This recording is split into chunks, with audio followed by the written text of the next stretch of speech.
Hello, and welcome to the first summer banner. As expected, here we have our Raziel. Earth though, that's a bit of a surprise. Second character Tefnut, not moving away from water. I think I heard there was supposed to be a Mars summon, but apparently that's not the case. Still, first two new summer units, let's go check out what they do. Cute little Raziel comes in as a primal with gun and staff specialties. Charge attack, massive earth damage to a foe, refresh effect to earth allies when Rubum or Flavum is at 10, bonus earth damage when both are at 10 to hit bonus earth damage. Okay, so she's going to have two different stacks that she's going to need to charge up. First skill, Book of Burning Heat, page 78.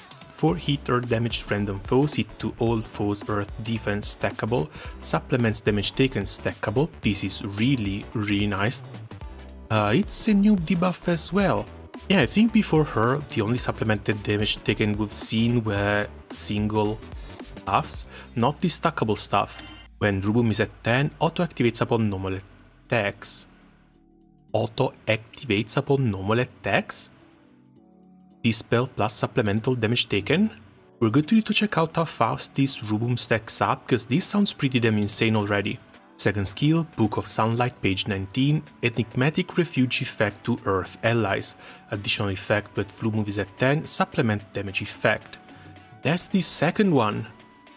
Boost to earth attack, boost to triple attack, echo for 5 turns, but only 1 turn of damage supplemented.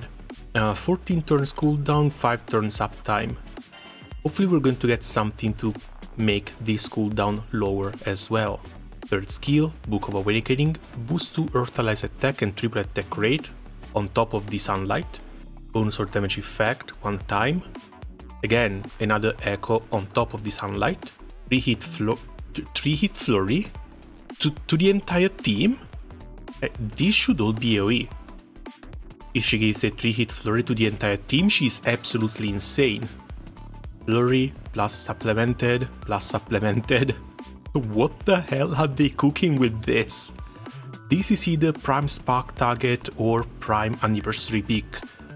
Oh, okay, this one though can only be used when Rubum and Flavum are at 10 and cannot be recast, so it's only a one-time use. Passive-wise, Scorching Enigma. At battle start, Rubum to Raziel based on the main ally's number of damage skills up to a maximum of 10, so she can potentially start with Rubum at 10 already. For every 3 damage skill used by Earth allies, gain 1 Rubum and 1 turn cap to the Book of Beating Heat, page 78 cooldown. That's the first skill. Oh, it's nice, really nice. More red skills you use, the better. Boost to attack based on the number of Rubum when Rubum is at max bonus earth damage. Second, Font of Knowledge. At battle start, Flavum to Raziel based on the main ally's number of buff skills.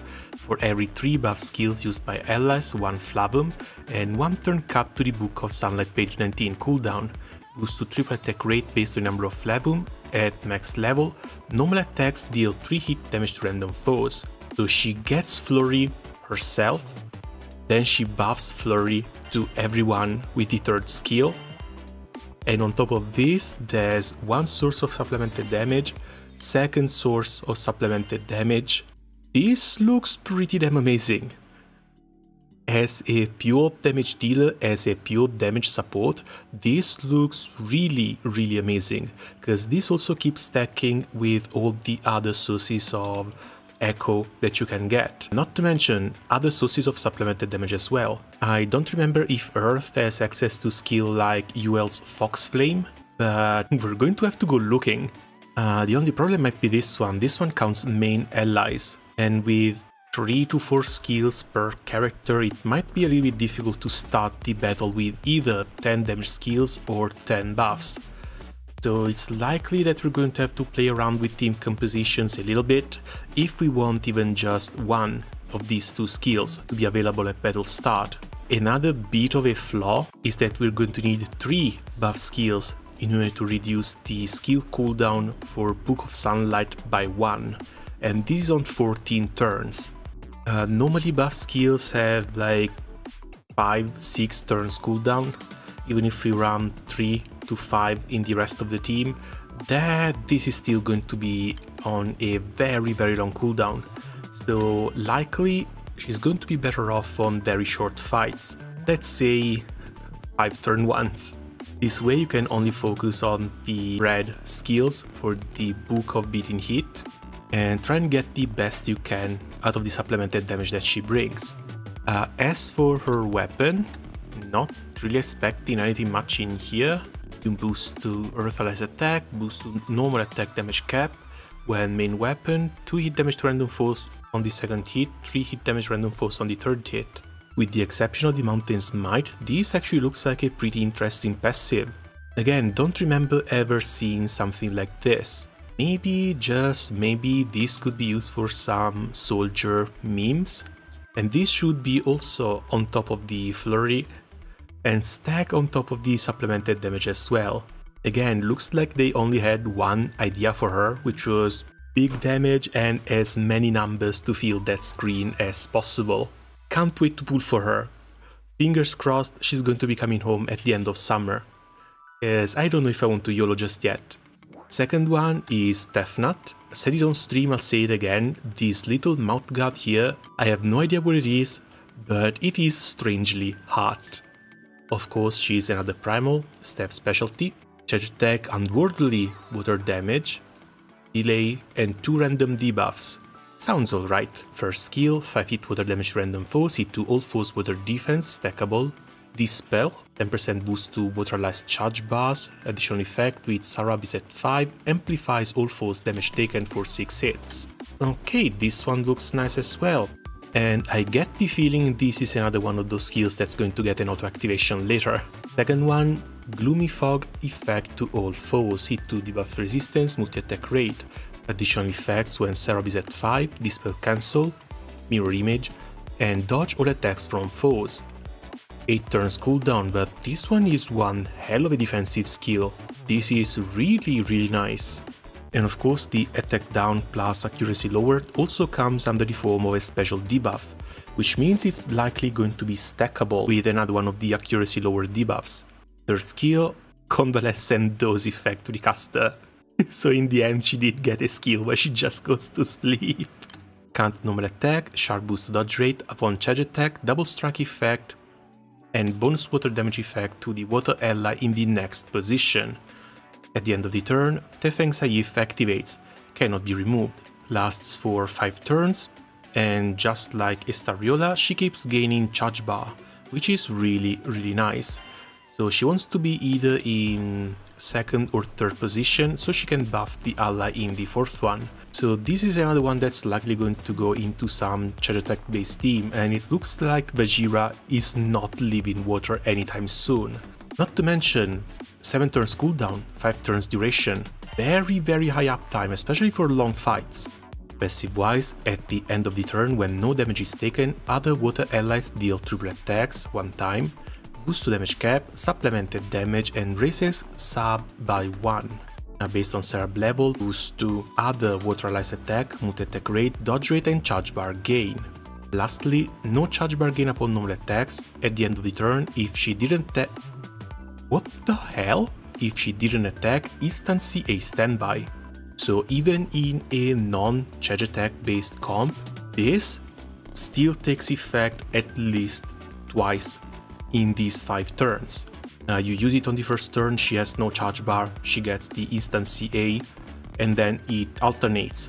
It's another 2 chances for the ally in 4th position to get a double strike. She looks really damn interesting. Now the only problem is that she needs Sarab up to level 5. She only gets Sarab at the end of the turn when no damage has been taken, which might be a little bit difficult in United Fight settings. Like maybe you can get by with the new class, the Shield Sworn, but even that, the AoE substitute only takes effect once every few turns. Either that, or it's going to depend on this sharp boost to dodge rate, see how sharp this actually is. If it's like 60 to 70%, then yeah, maybe. But this also means that the Dispel Cancel is only going to be available at the earliest on turn 5 or 6. So close enough to the second cast.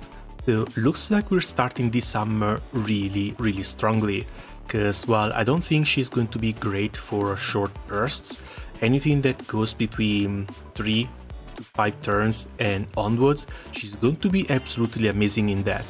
Again, depending mostly on how big the boost to dodge rate is. Because one dispel every turn, always nice. Sadly, Dispel Cancel is only going to be available at the earliest, starting on turn 5 or 6, but at the same time, that's going to be in time for the second cast here, so even for longer full auto, she should be perfectly fine. If anything, the real nice stuff is going to be the damage amplification here on the first skill, because she's going to auto cast that thing at the end of a turn, while also giving double strike to the ally in the 4th position. As for the weapon, which is just a bowl of water, mirror image, supplement CA damage, boost to HP. Okay, for this one, really nothing to write home about. Looks like when it comes to weapons, the good one went to Raziel. Okay, well, since in here, draw rate up for Yugen and draw rate up for Leona. Both Earth, I guess, because that's the guild war that's been announced. And it looks like that's about it. We do get the summer units in here. Summer units are finally starting to be released. There's Kupitan in here, Ilsa back in the pool as well. But at the same time, unless it's for the first 2 units, I don't think I would be spending rolls in here. Alright, let's check the rates. Because last summer they gave very high rates to the new summer units. I think they should be doing something similar this time as well. Grand units, non-rate up 0.025. Leona is the first rate up unit up to 0.3, with Tefnut being at 0.5. 0.3 for Yugen, 0.5 for Raziel as well. This is like 1 chance in 200 to get Raziel. So yeah, do count your odds. Another thing to check is whether these units actually have a chance of coming back. This is 16th of August with the releases of Vanilla Serial and Bumpy. Yeah, I think this is where I sparked. The other sparkable characters in here were Yukata Ilsa, released in March, Summer Monica, Yukata Neza also released in March. Monica and Azusa were the only characters on rate up that were released before that. Monica being released on March of the previous year, and the same thing goes for Azusa. So if they follow this pattern, then yeah, these 2 characters, Raziel and Tefnut, are going to still be in the pool. But when it comes to rate ups and sparkable, then no, these are likely just going to be the March releases for the past 2 years. And that sucks a bit. That honestly sucks a bit. Because other than this, there's just an all element rate up, but this is back to 3% rates on the 25th of August. So if you don't get the summer units while they're being released throughout the summer, you might have to wait for a 3% banner in order to spark for them. Because otherwise, your other option is just going to be the anniversary ticket, which is going to come in next March, which is like another 6 months away from summer. I probably should think about this twice, but I think we can afford to do a couple of pulls here. First Tanner, likely just a dupe. Elmot, that's fine. 20 for a KMA special. I would love to at least try and end it with some sort of a bang. Maybe not this kind of a bang though, but you know what? Kukuro might actually help bring us another nice gun unit. Another SR gun, maybe it's a sign. Hopefully it's a sign. There we go, that's better.